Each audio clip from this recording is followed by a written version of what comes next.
என்னோட நேம் வந்து பார்த்தீங்கன்னா செல்வம், ஜாக். இது ரெண்டுமே வந்து பார்த்தீங்கன்னா என்னோட அண்ணா. ஒரு விஷயத்த பண்ணிட்டோம்னாக்கா அதுக்கு நீங்கள் எவ்வளோ இம்பார்ட்டன்ட் கொடுக்குறீங்க. லாங் லைஃபாக அப்படியே தான் இருக்கணுமா? அப்படி கிடையாது.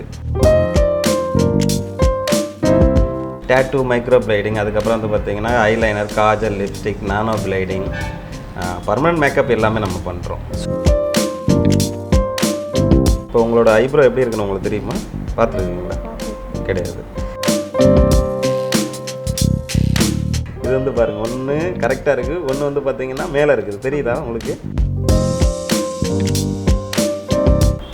ஃபிலிம் ஆக்டரு, சீரியல் ஆக்டர்ஸு, அதுக்கப்புறம் இருக்கிற ஒயிட் ஹேர் எல்லாத்தையும் எடுத்துட வேண்டியது. எடுத்துகிட்டு நாங்கள் கொடுத்துருவோம் அவங்களுக்கு. இஎம்ஐ பண்ணுற அளவுக்கு அவ்வளோ பெரிய அமௌண்ட்டு கிடையாது. கஸ்டமர் வந்தவனையும் பண்ணிட மாட்டோம். நமக்கு எது முக்கியன்றதை பார்க்கணும்.